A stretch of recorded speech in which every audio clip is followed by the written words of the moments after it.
तो एक तमाशा हमने देखा, कुआं में लग गई आग, पानी पानी सब जला और मछली खेले भाग। संतों का है एक तमाशा मैंने देखा। जब गुरु कृपा हुई, अध्यात्म का प्रकाश हुआ, तो जितना विषय रस है सब जल गया। जिसमें हमारा मन मछली बना खेल रहा था, सब विषय रस जल गया। शब्द स्पर्श रूप रस गंध। अब वो मन भगवदाकार हो गया। भला पानी जल जाने के बाद मछली फाग आनंद कैसे बना सकती? अब असली आनंद। तो एक तमाशा हमने देखा, कुआं में लग गई आग, पानी पानी सब जला और मछली खेले भाग। ये परमानंद। अब तो मन परमानंद में निमग्न हो गया, क्योंकि विषय रस भस्म हो गया ज्ञानाग्नि से। देखो, हमको बिना अपने घर पहुंचे आराम नहीं मिलेगी। हमारा घर है वृंदावन धाम, प्रिया प्रीतम हमारे घर के मालिक हैं, समस्त प्रेमी जन हमारे परिवार के जन हैं। यही शाश्वत घर है, यही शाश्वत परिवार है। जब तक भटकना है भटक लो, विश्राम स्थल यही है, श्री वृंदावन विश्राम। इस घर में आने की जो राह है, उसके आसपास ऐसी लुभावनी वस्तु रखी गई है कि आप घर की तरफ से पीठ करके उन वस्तुओं की तरफ चल दें। देखो, ये अध्यात्म मार्ग है, बहुत समझना होगा। आर्मी के एक जवान को जब पुष्ट करना होता है, तो चढ़ाई में चढ़ना है तो वजन हल्का करना चाहिए ना, और वजन बढ़ा दिया जाता है। 2 किलो 5 किलो 3 किलो, ये ऐसे ऐसे ऐसे, और राइफल और इतना खान पान सामग्री, पूरा बिस्तर जल सब पूरी व्यवस्था फिट। 10 दिन के लिए पूरी सामग्री उसकी पीठ पे लदी हुई, और चढ़ना का है पहाड़ पे। जबकि और हल्का कर देना चाहिए चढ़ाई का सब नहीं, कमजोर नहीं रखना अपने जवान को। ऐसे ही श्री भगवान कहते, जिस पर मैं कृपा करता हूं सर्वस्व नाश कर देता हूं। बंधु विच्छेदम, परिवार उसके प्रति नफरत करने लगता है। जीवितम कष्टेन सा कष्टेन जीवितम, वो बड़े कष्ट से जीवित रहता है। सुन के डर जाओगे, सुन के डर जाओगे कि अरे भगवान कृष्ण की कृपा का ये फल है, ये तो हमें बिल्कुल नहीं चाहिए। अब इसमें गूढ़ बात है, ये भयावह करके परमानंद की बात श्री भगवान कह रहे हैं। जैसे बनचंद महाप्रभु जब राधा वल्लभ लाल जी का मंदिर बनने का था, तो बहुत से धनी मानी तैयार हुए, तो उनका जो राधा वल्लभ लाल जी का मंदिर बनवाएगा वो मर जाएगा। अब आगे आओ, कौन बनवाएगा? कोई नहीं। सुंदर दास जी ने जब सुना तो उन्होंने विचार किया कि प्रभु के मंदिर बनवाने वाला मर जाएगा, जरूर इसमें कोई रहस्य है, जरूर कोई इसमें आंतरिक रहस्य है। वो आगे आए और बनचंद महाप्रभु के चरण पकड़े और कहा, प्रभु ये सेवा मुझे दीजिए। बोले, पता है तुम्हें, जो मंदिर बनवाएगा वो मर जाएगा। बोले, प्रभु तैयार हो, वैसे ही मरना है, प्रभु के लिए मरना है, तैयार हो, ठीक करो सेवा। पर प्रभु एक इच्छा है, एक बार मंदिर बन जाए और 1 साल राधा वल्लभ जी के पूरे उत्सव देख लूं, फिर मर जाऊं तो। मुस्कुरा दिए, बोले ठीक है, ऐसा ठीक है। मंदिर बना, 1 साल उत्सव हुई, और श्री जी के सामने बनी वृषभानु नंदनी आज, भूषण वसन विविध पहिरेतन, पिय मोहनित साज। ये समाज में पद हो रहा है और आप निकुंज पधार रहे। शब्द क्या था? मर जाओगे। आंतरिक फल क्या था? जो मंदिर बनवाएगा सीधे निकुंज जाएगा, तो लाखों के नंबर लग जाते। बात वही है, लाखों तैयार हो जाते, केवल मंदिर बनवाने से निकुंज की प्राप्ति। प्रभु मेरा धन, मेरा धन, लेकिन मर जाओगे, पीछे हट गए। समझ रहे हो ना? महान वस्तु को भयावह में छुपाया गया है। भगवान कह रहे, जो मेरा अनन्य भक्त होता है और मैं जिस पर कृपा करता हूं उसका सर्वनाश कर देता हूं। सुन के ही भय लगता है। दूसरी बात, बंधु विच्छेदम, परिवार का कोई प्यार नहीं कर सकता उसे, ये मैं रचना रचूंगा। सा कष्टेन जीवितम, कष्ट पूर्वक जीवन जिएगा, मरेगा भी नहीं, कष्ट पूर्वक जिएगा। अब लगता है कि प्रभु ऐसी कृपा आप मत करो, ऐसी कृपा। अब इसका आंतरिक भाव, जितने अमंगल, जितनी कामनाएं जो हमें आज तक संसार में दंड देती रही, अहम त्वं सर्वपापेभ्यो, सर्वनाश कर देता हूं। किसका? अहम त्वं सर्वपापेभ्यो मोक्षयिष्यामि मा शुचा, सर्वनाश कर देता हूं उनका जो मेरे शरणागत को स्वप्न में भी दुख देने की बात सोचे, चाहे वो कर्म हो या कोई भी हो। अगर ऐसे तो हृदय उत्साहित होता है ना, जब कह रहे हैं उसका सर्वनाश कर देता हूं तो घबरा जाते ना कि बंधु विच्छेदम, प्यार, भाई माता पिता परिवार, उसका मैं बन जाता हूं। मैं उसका भाई बन जाता हूं, मैं उसका दोस्त बन जाता हूं, मैं उसकी मां बन जाता, सारे संबंधों का पोषण मैं करता हूं स्वयं। सा कष्टेन जीवितम, वो मेरे प्रेम में व्याकुल होकर अपनी श्वासें पूर्ण करता है। ऐसा नहीं कि असाध्य रोग हो गया तो वो कष्ट से जीवित, नहीं। ये हम अंतर की बात जो प्रभु ने समझाया वो तुम्हें बता रहे हैं। नहीं, वो तो बिल्कुल ऐसे बोल दिए जिससे सब भयभीत हो जाए। बहुत कीमती वस्तु को भयावह जगह रखी जाती है। देवलोक में अमृत रखा हुआ है, वहां 2 सर्प ऐसे हैं, अपलक दृष्टि से रहते हैं। उनकी दृष्टि में जो आएगा तत्काल भस्म हो जाएगा, चाहे देवता हो या कोई हो, उनकी दृष्टि नहीं पड़नी चाहिए, क्योंकि अमृत है। कोई भी कीमती वस्तु बहुत सुरक्षित रखी जाती है, तो भगवत प्राप्ति बहुत सुरक्षित रखी गई है। हमारा घर धाम है, नित्य धाम। तो कह रहे यहां तक आने के लिए इतनी सुहावनी वस्तुएं, इतने सुहावने भोग, इतनी सुहावनी वाटिकाएं रची गई है मार्ग में कि आपको लगेगा जाना तो है ही है, थोड़ा देर विश्राम कर, बस जहां तुमने वहां रमण करने की सोची तो मार्ग गायब। जिस मार्ग में चल रहे थे घर पहुंचना है, वो मार्ग ही गायब। ये दिव्य मार्ग है परमार्थ, वहीं वो रम जाता है और राह अंतर जा, अब राहें नहीं रह गई, मार्ग ही नहीं रह गया। ये अंतर की बात कहते हैं। ये वो मार्ग नहीं कि थोड़ी देर आराम कर लेंगे, भोग भोग लेंगे, फिर चल लेंगे। भोग में गए तो मार्ग ही गायब, मार्ग ही अंतर ध्यान हो जाए। कहां चल रहे थे, कैसे चल रहे थे, बुद्धि काम नहीं, मार्ग ही गायब। मोक्ष मूलम गुरु कृपा, वो गुरु कृपा से मार्ग प्रकाशित होता है, प्रकट होता है। इसलिए संसार के कल्याण के लिए जो अनुभवी संत महापुरुष जन हैं, वो चीख चीख के कह रहे हैं कि घर लौटो घर, ये संसार दुखालय तुम्हारा घर नहीं है। पर राह में अटको मत और भटको मत। ये राह में ऐसे पथिक अटक जाते हैं और भटक जाते हैं जो थोड़ा मन चले होते हैं। थोड़ा मन चले अर्थात मन के अनुसार कर। इस मार्ग में मन चलों का खेल नहीं है। इस मार्ग में मन को निग्रह करना है, मन को हटा करके अपने प्रभु तक पहुंचना है। कब तक इस मन को दुलार करते रहेंगे, थक गए। कभी विचार करके तो कितना गंदा है मन यार, कहां फंसाता है, कहां लगाए हुए हैं। सोचो कहां लगाए हुए, कितनी भुलावे की खेल। ऐसे अभक्ष पदार्थ खवाता है, ऐसे अपेय पदार्थ पिलाता है, ऐसे अकृत्य कृत्य कराता है जिसे घृणा हो जाए। पर ये माया ऐसा आसक्त कि उसी में वो जीना, उसी में सुख, उसी में वो आनंद का अनुभव करना चाहता है। अनित्यम सुखम लोकमिमं प्राप्य भजस्व माम। ये अनित्य है, असुख है संसार। प्रभु का भजन करके प्रभु को प्राप्त हो, स्वयं कह रहे हैं। इस अनित्य में मत फंसो। ये तुम्हें स्वतंत्रता दी गई। तुम प्रारब्ध के अधीन नहीं हो, कोई पशु नहीं हो, मनुष्य हो। प्रारब्ध शुभ अशुभ कर्मों के जो संचित हैं, उनमें से कुछ परिणाम निकालकर इस शरीर को दिया गया है। आप जो चाहो कर सकते हो, घोर पाप कर सकते हो और बहुत दिव्य भजन करके भगवान को प्राप्त कर। ये स्वतंत्रता है आपकी, बिल्कुल स्वतंत्र हो। आप मनमानी आचरण कर सकते हो और आप शास्त्र के अनुसार चल सकते हो। आप गुरु के वचन के अनुसार चलकर परमात्मा प्राप्ति कर सकते हो और मन के अनुसार चलकर दुर्गति को प्राप्त हो सकते हो। पूरी स्वतंत्रता है मनुष्य जन्म में। पर ध्यान रखो, ये शरीर क्षण भंगुर है, कभी भी नष्ट हो सकता है। संसार के चाहे जितने पदार्थ और पद समेट लो, तुम्हें कभी शांति नहीं मिलने वाली। देखो, आप लोग तो कुछ ही लोगों से मिलते हैं। हम बचपन से भगवान के शरणागत मार्ग में रहे, तो कानपुर महानगर है, एक से एक पदाधिकारी, धनी, फैक्ट्रियों के बड़े बड़े मालिक ऐसे मिले हैं, जिनके पीछे 10-10 गाड़ियां चल रही, लोग गनर अंगरक्षक के लिए रखे, बड़ा वैभव। और जब एकांत में मिले हैं, उन्होंने अपनी बात कही है, तो एक साधारण पुरुष से भी ज्यादा वो अशांत है। एक किसान आराम से मेहनत करके 4 रोटी खा के सो जाता है, उनको नींद भी नहीं आती।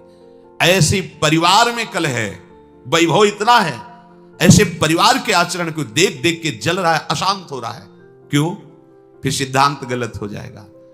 भगवान से विमुख को स्वप्न में भी शांति नहीं मिल सकती। आप लोग तो अब आपके सामने जब उतरेंगे तो आपको तो लगेगा ही कि 10 गाड़ी पीछे चल रही। इनके एक मैदा फैक्ट्री के मालिक आते थे, 10 मैदा फैक्ट्री थी, कैसी उनका वैभव। पर जब एकांत में बात करते तब हृदय यही कहता, ओहो भगवान से विमुख होने के कारण देखो सब कुछ है लेकिन कुछ नहीं है। जिसे शांति कहते हैं, जिसे सुख कहते हैं, जिसे विश्राम कहते हैं। भगवत भक्त जो भजन परायण है, चरित्र में देखा गया उनके पास सही वस्त्र भी नहीं, भोजन भी नहीं, और परमानंद में बेपरवाह आनंद मगन, शांति उनके हृदय में शांति। क्या उनके समीप पहुंच जाओ तो तुम शांत हो जाओगे, उनके दर्शन कर लो तो हृदय विश्राम मानने लगेगा। इसलिए तुम्हें यदि परमार्थ का, अध्यात्म का मार्ग मिल गया तो तुम बड़े भाग्यशाली हो। अब तुम्हें सावधानी ये रखनी कि मार्ग छूटने न पावे। अध्यात्म मार्ग बहुत बड़ी कृपा से मिलता है।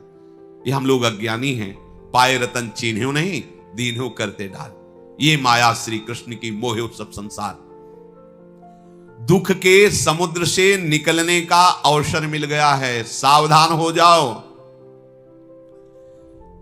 तुम्हें तृप्ति और बोध इसी अध्यात्म मार्ग में मिलेगा, केवल अध्यात्म मार्ग में मिलेगा, लोक में नहीं। अभी एक दिन एकांतिक में 20 वर्ष का नया बालक होगा, बड़े आर्त भाव से कह रहा था कि मेरी बड़ी दुर्दशा हो गई है, विक्षिप्त सा हो रहा हूं।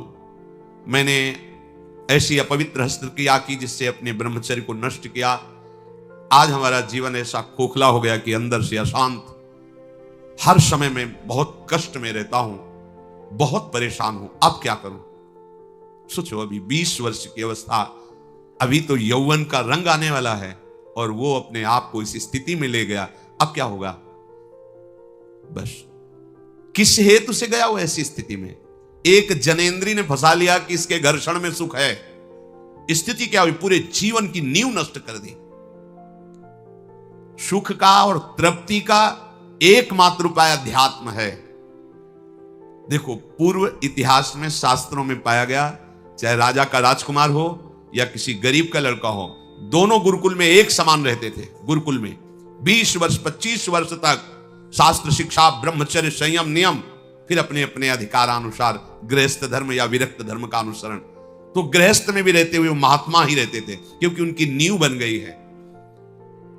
आज हम सुख की लालसा से अपने को ऐसा नष्ट किए दे रहे, पर सुख अध्यात्म में है, इस दुखद संसार के मार्ग में नहीं। तृप्ति का बोध अध्यात्म में मिलेगा, भोगों में नहीं।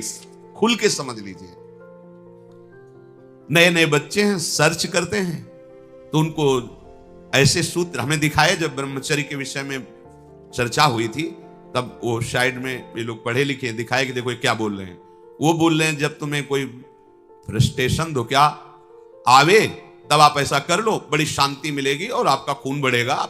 नए नए बच्चों को लगा कि सुख भी मिलेगा और स्वास्थ्य भी बढ़ेगा और फ्रस्ट्रेशन भी जाएगा, मतलब लाभ है। सर्वनाश कर दिया इन अज्ञानी लोगों ने, सर्वनाश कर दिया। ये उन महात्माओं के वचन हैं जो जीवन में अनुभव किए हैं। जो विषयी पुरुष भोगों को सुख मानता है वो निर्णय कर सकता है जीवन उज्जवल कैसे बनेगा, बलवान कैसे बनेगा। बिना संयम के, बिना नियम के आज तक कोई बलवान बन पाया है। कैसी दुर्दशा बच्चों की हो रही।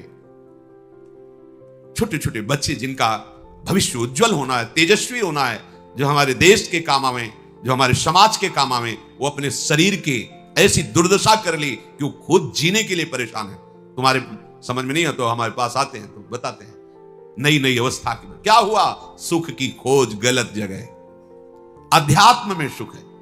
सच्ची मानिए, ब्रह्मचर्य एक वो महान आशीर्वाद है भगवान का। आपसे कोई और साधन न बनता हो, यदि ब्रह्मचर्य है, एक अपार शीतलता, कोई भी रोग तुम्हें परास्त नहीं कर सकता। सच्ची, एक नवीन उत्साह। बुखार है, किडनी फेल है, दर्द है, एक नवीन उत्साह, एक नवीन बल तुम्हें कहीं झुकने नहीं देगा।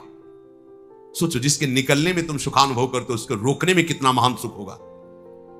पर ये बातें ना तो स्कूलों में बैठ के समझाई जाती हैं, क्योंकि यह अध्यात्म मार्ग की नींव है। और आजकल सुविधाएं ऐसी बन गई, संसार के सुख का दर्शन, संसार के सुख का ही आकर्षण। तो छोटे छोटे बच्चे सब, अब ये आगे चलकर क्या इनकी जीवनी होगी। जिसके जीवन में संयम नहीं है, व्यभिचार प्रवृत्ति आ गई है, चाहे स्त्री हो या पुरुष हो, स्वप्न में भी सुख प्राप्त कर सके असंभव। शुभ गति व्यभिचारी, व्यभिचारी की कभी शुभ गति सवाल नहीं उठता। अरे बाहर मरने के बाद जो होगा उसकी बात जाने दो, जीते जी तुम जीने लायक नहीं रहोगे।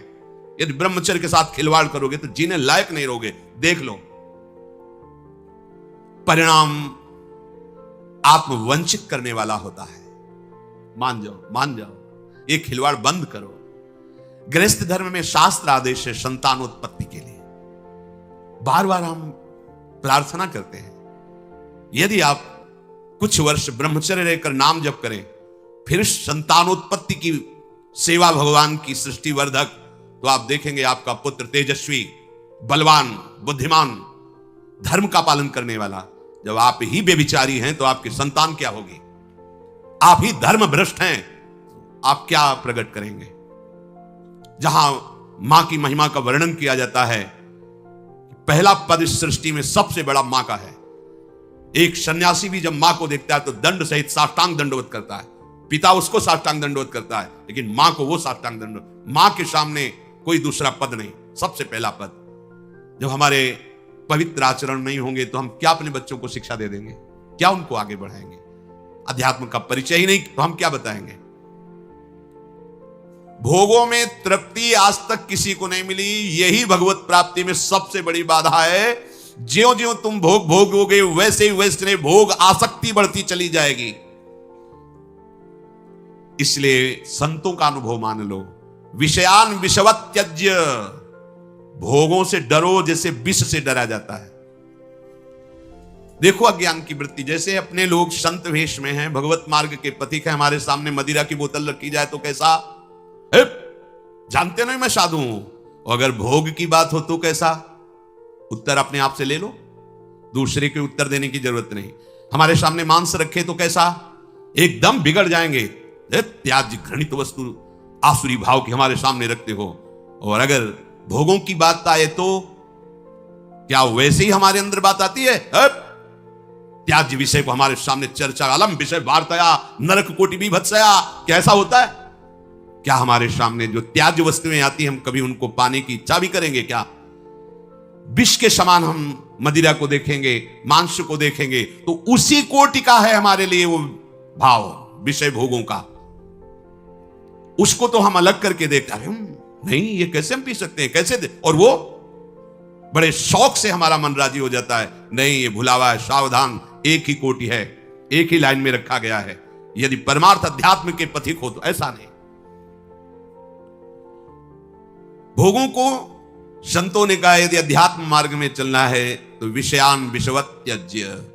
जैसे विष को हम खा नहीं सकते, चाहे सुंदर रबड़ी में डाल के दिया जाए या खीर में डाल के दिया जाए, कोई हमें कान में बता दे कि विष है, इसमें विष मिला है, बस अब हम खा नहीं सकते, चाहे हाथ जोड़े चाहे पैर जोड़े। गुरुजनों ने कहा कि विषय विष से भी बड़ा भयानक है, मत भोगना। फिर हम ये बात क्यों स्वीकार नहीं कर पाते? जैसे रबड़ी में बहुत रति है, पर आके कोई बता दे इसमें विष मिला है तो बिल्कुल नहीं खा सकते, जबरदस्ती खवाना चाहे तो नहीं खा सकते। पर विषय, शास्त्र और गुरुजन कह रहे हैं विषयान विषवत त्यज्य। विषय बड़ा भयंकर विषय। विष तो एक शरीर नष्ट करता है, विषय तो अनेक जन्मों तक संस्कार विषय के फैला देता है। फिर हम राजी क्यों हो जाते हैं? क्या बात है? क्या गुरुजनों के अनुभवों पर हमारा विश्वास नहीं, या हम अध्यात्म मार्ग के पथिक नहीं? वो चैप्टर ही हमारा नहीं है। हमारा मार्ग अध्यात्म मार्ग है, चाहे गृहस्थ हो चाहे विरक्त हो। एक पत्नी व्रत धारण करने वाला गृहस्थ ब्रह्मचारी ही माना जाता है। जो केवल संतानोत्पत्ति के लिए गृहस्थ क्रिया करता है उसे ब्रह्मचारी ही माना जाता है। नाम जप करते हुए अतिथि सेवा, परिवार का पोषण, वो साधु ही माना जाता है। हमारे मन में जो भोगों की स्फुरणा होती है उसके कई कारण होते हैं।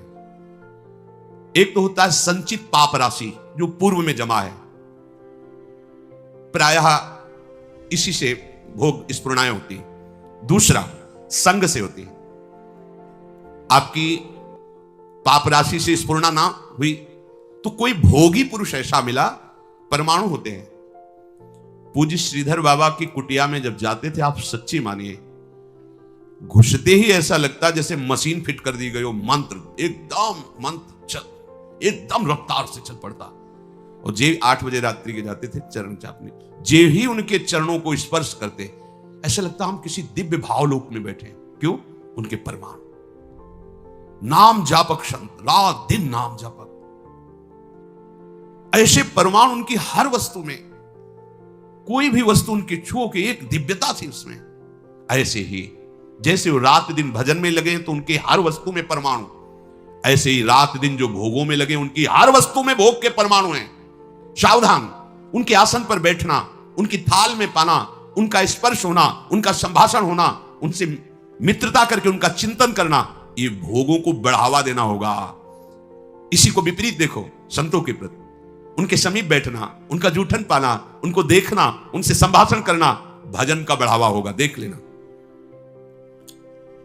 पूर्व संचित पापों से जो स्फुरणा होती है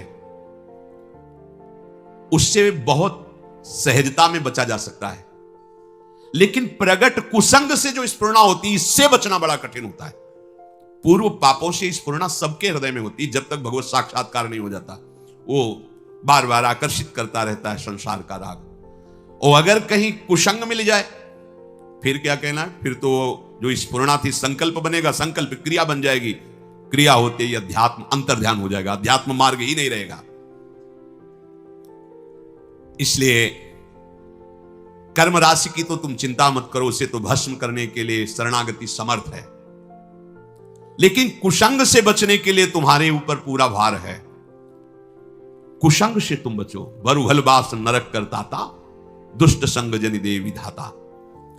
गंगा किनारे भ्रमण जब कर रहे थे तो तरी घाट है, उसके आगे हम जा रहे थे। नया शरीर और वैराग्य, ना कमंडल, ना बिस्तर, ना कोई, भीषण सर्दी का समय। एक मार्किन नीचे पहने लाल रंग से गेरुआ, बस लंगोटी, और एक मार्किन बस ऊपर, कोई कमंडल कुछ नहीं। रोम रोम हर समय सर्दी से व्याप्त रहता। भोजन की व्यवस्था जहां ठाकुर जी कर दे। तो माह के महीने में रामनगरिया लगती गंगा किनारे, जैसे माघ मास में वहां प्रयाग में, ऐसी जगह जगह मान लो 10,000 फिर 10,000 ऐसे 2-4 किलोमीटर ऐसे ऐसे नगर जैसे बन, रामनगरिया उनको कहते हैं। किनारे से चलने पर वो मिलते हैं। तो एक महात्मा जिनकी पोशाक बहुत अच्छी लग रहा था, सुविधाजनक जीवन है, वो देखा, बड़े बुजुर्ग अवस्था के थे। उन्होंने, हे महात्मा, देखने से ही लग रहा है कि तुम गंगा की परिक्रमा दे रहे हो। परिक्रमा तो नहीं, पर गंगा किनारा ही हमारा जीवन है। बोले आओ 2-4 दिन रुक लो। रामनगरिया सब अलग अलग तंबू लगे, जैसे प्रयागराज में ऐसे बड़ी व्यवस्था, बड़े ऊंचे ऊंचे ऐसे गद्दे तंबू, क्योंकि बहुत सर्दी गंगा किनारे तो और पड़ती है। हमें भी लगा चलो संत भगवान 2-4 दिन के लिए कह रहे, रुक जाते। जो ही रुके 12 बजे कितने प्रकार के भोजन, खीर, ये वो, जहां रोटी भी नसीब नहीं हुआ, कहा चलो भगवान की बड़ी कृपा 2-4 दिन जो है तो बाहर में पाया। रात्रि में उन्हीं के पास शयन किया, बड़ा तंबू था ऐसे वैसे। दूसरे दिन सुबह 8 बजे के करीब जलेबी का भंडारा था, फिर राजभोग अलग। खूब ऐसे पुण्यात्मा जन करते रहते हैं। पास में और भी ऐसे शिविर लगे थे उनके निज जनों के। तो उनमें से एक प्रणाम योगी है, वो जलेबी का भंडारा संतों के लेकर, वो स्वयं लेके आए, पवाया, और कुछ भी हमका भेंट लेते नहीं, पर जलेबी प्रिय वस्तु, मीठा खूब अच्छे से। अच्छा, पहले ये था कि पता नहीं आज मिला है, कई दिन ना मिले, कभी गैस की गोली नहीं खानी पड़ी, चाहे जितना पालो, 2 दिन 4 दिन नहीं मिला, सब बच गया। अब जीव ही पा करके थोड़ा ही समय हुआ, पहले दिन का राजभोग, दूसरे दिन का ये बाल भोग जलेबी। वो जलेबी बाल भोग के राजभोग जैसा ही, गरम गरम जलेबी, जैसे नशा चढ़ता है ऐसे दिमाग में बस। तो उनमें एक बहुत सरल और वास्तविक साधु स्वभाव के थे, वो केवल सेवा में ही रहते थे महंत जी की। उनसे हमने पूछा, वह वृद्ध थे, हम कहा कल से आज तक हमारी भावना में बड़ा परिवर्तन हो गया। तो उनका, महाराज क्षमा करना, आप जिस मार्ग में चल रहे हो वो ये मार्ग नहीं है, वो ये मार्ग नहीं जो आप स्वीकार कर लिए। अच्छा, तो सोचा 1-2 दिन, बोले नहीं महाराज आप नहीं समझ रहे हो, और बताया कि जो जलेबी खवाई वो कैसे आचरण कैसा। बस कुछ उठाना धरना तो था, ले 2-3-4 दिन जहां भूखे रहे अपने आप ठीक हो गया।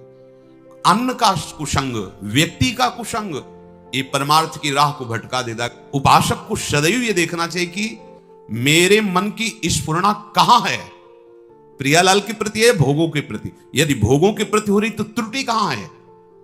पूर्व पाप संस्कार से हो रहे हैं या कहीं कुसंग हो रहा है। पूर्व पाप संस्कार स्फुरणा देगा, ना कि आपका नाश, ध्यान रखना। और कुसंग स्फुरणा ही नहीं देगा, नाश कर देगा। इसीलिए बल उभल बास नरक करता था, दुष्ट संग जनि देव विधाता। साधक ये बातें समझ नहीं पाता है, फिसल करके ऐसे गिर जाता है। बहुत सावधानी की आवश्यकता है। हर समय अध्यात्म मार्ग पर आपकी दृष्टि बनी रहे। देखो, यदि साधक सावधान नहीं रहेगा तो फिर नया कर्म बना, फिर पुरानी स्फुरणा और नया कर्म मिलकर के नवीन चक्र की रचना, जन्म मरण की। इसीलिए मुक्त होना बड़ा कठिन हो जाता है। यदि आप, बहुत ध्यान देने योग्य बात है, शरणागत होकर भजन कर रहे हो, अध्यात्म पर दृष्टि रखें तो चिंता मत करो, आपकी पूर्व कर्म राशि ये भगवान आचार्य नष्ट कर देंगे, कटी कर्म बंधन से। पर यदि आप नवीन कर्म फिर वैसे ही कर रहे हैं तो विश्वास मत रखना कि पीछे का और आगे का दोनों जोड़ करके भोगना पड़ेगा। पीछे की कर्म राशि तब नष्ट होती है जब अवलो नशानी अब ना नशे। आज तक किया पर आज के बाद चाहे प्राण निकल जाए, आज के बाद नहीं, निहाल हो गए, आज ही निहाल हो गए, आज ही निहाल हो गए। हम तो हम सर्वपापेभ्यो मोक्षयिष्यामि, मेरे सरकार बोल रहे हैं, प्रभु बोल रहे हैं। पर यदि ऐसा कि नए कर्म भी क्रियमाण भी पापाचरण हो रहा है, फिर नहीं, सिद्धांत काम नहीं करे, फिर पीछे का लागू हो जाएगा। फिर आप कहोगे कि अध्यात्म में उन्नति नहीं हो रही, कोई लाभ नहीं मिल रहा, कोई सुख नहीं मिल रहा, क्योंकि आप गलती कर रहे हो। चलनी में गैया दुहे और दोष दयु को दे। देखो, आपके पीछे के कर्म प्याज जैसे बदबू वाले हैं, जमा है गोदाम में। ऊपर से यदि केसर और कपूर लाद दिया जाए तो केसर और कपूर की गंध प्याज को नष्ट करके अपना प्रभाव दिखा देगी। नाम जब कीर्तन कथा वार्ता यह है केसर कपूर, लाद दो अपने पूर्व पाप के ऊपर, भगवान नाम का वजन सब दब जाएगी, उसकी दुष्प्रवृत्तियां नष्ट हो जाएंगी। अगर कहीं वायु का झोंका चले और कपूर खुला रह जाए तो उड़ जाएगा, फिर प्याजे की गंध रह जाएगी। माया का झोंका चला और आप अपने यश कीर्ति में, अपनी बड़ाई सम्मान प्रतिष्ठा में, भजन में कमी मान सम्मान प्रतिष्ठा में बह गए तो उड़ गया कपूर। अब बचा प्याज है, उसकी दुर्गंध शुरू हो जाएगी। कितना महापुरुषों ने सूक्ष्मता से अनुभव किया है। इसलिए ध्यान रहे कि इस माया की वायु का प्रवेश आपके हृदय में ना होने पाए, नहीं दुर्गंध ही रह जाएगी, केसर कपूर की गंध नहीं रह जाएगी। ये माया के प्रवाह का, तूफान का क्या भाव समझें? सबसे ज्यादा अहंकार, इसी में सारे दोष आते हैं। मैं तपस्वी हूं, मैं साधक हूं, मैं ज्ञानी हूं, मैं ध्यानी हूं, मैं बड़ा भगत हूं।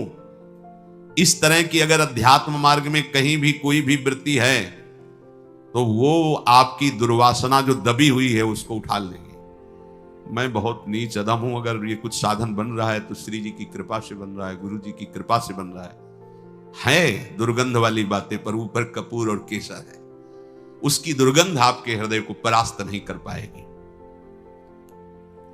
उपासक धीरे धीरे अपने बुरे स्वभाव को, बुरे कर्मों को सद्भाव से, अच्छे स्वभाव से दबा देता है। नष्ट नहीं हुआ, नष्ट होता है भगवत साक्षात्कार पर। जब तक प्रभु से आंखें ना मिले तब तक विश्वास न करना कि काम हो गया। यही डर ही डरपि हरिवंश हित जिनो भ्रमय गुण सलिल पर, जिहि नामन मंगल लोक त्यों शिव हरिपद भज न विलंब कर। आगे चल करके प्रभु ऐसी ज्ञानाग्नि पैदा कर देंगे कि फिर वो दुर्गंध वाली चीजें ही नहीं रह जाएंगी। इसलिए जितना जीवन है, एक बार हम अपने प्रभु को समर्पित करके केवल भजन में लगाएं। जो भी हम कार्य करें अपने प्रभु को समर्पित करते रहें। भगवान जो बार बार कह रहे ना, मेरे को समर्पित करो, भगवान को कुछ चाहिए नहीं। जैसे भगवान कहते हैं यद करोषि, जो तुम करते हो, यद स्नासि, जो तुम खाते हो, तो मेरे को समर्पित करो। ये दुलार है। जब हम किसी वस्तु को प्रभु को समर्पित कर देते हैं तो हर वस्तु में बांधने की सामर्थ्य माया की, कोई भी सड़ी से सड़ी वस्तु में एक माया शक्ति है जो हमें आसक्ति से बांधती है, आसक्ति से। प्रभु कहते हैं मेरे को समर्पित कर दो। जैसे कर्म समर्पित कर दिया, अब कर्म बंधन नहीं रहेगा। भोग समर्पित कर दिया, अब वो प्रसाद हो। प्रभु तुम्हारे भले के लिए कह रहे हैं कि जो प्रभु को समर्पित कर दिया जाता है वो निर्विकार हो जाता है। बात समझो। ये भगवान तो कहते हैं कि सब तुम मेरे लिए, अगर नहीं समर्पित करोगे तो दुर्गति को प्राप्त होगे। भगवान तो नाराज होकर बोल रहे हैं। नाराज नहीं, उस वस्तु का प्रभाव है। कोई भी कर्म, कोई भी यहां की वस्तु सब बांधने वाली है। समझो पहले, सब बांधते, कोई भी व्यक्ति सब बांधता है। अपने राग से सब मुझे बांधते हैं, अगर प्रतिकूल हुआ तो द्वेष से बांधते हैं। यहां कोई मुक्त करने वाला नहीं है। एक एक वस्तु, एक एक व्यक्ति, एक एक परिस्थिति केवल बांधती है। और हम साधना कर रहे हैं मुक्त होने की। कैसे करें? भगवान करे चुपचाप जो कर्म करो मेरे को समर्पित करो। इसका रहस्य क्या है? वो कर्म तुम्हें बांध नहीं पाएगा। जो पानी भी पियो तो समर्पित करके। क्यों? क्योंकि तुम्हें बांध नहीं पाएगा, तुम मुक्त हो जाओगे। प्रसाद सर्वानंद प्रदान करने वाला होता है। तो हम लोग कहीं ऐसा न समझें कि श्री भगवान कह रहे कि तुम अपना कुछ मत मानो, जो अपना माना हुआ है वो मेरे को समर्पित कर दो, क्योंकि वस्तुता उन्हीं का है, अपना तो कुछ है नहीं। और जब हम ऐसे भाव से चलते हैं तो कोई भी वस्तु, व्यक्ति, स्थान हमें बांध नहीं सकता। जब बांध नहीं सकता तो हमारी स्थिति क्या हो गई? जीवन मुक्त। अब चाहे जैसा पदार्थ हो, चाहे जैसा व्यक्ति हो, चाहे वो बांध ही नहीं पाएगा।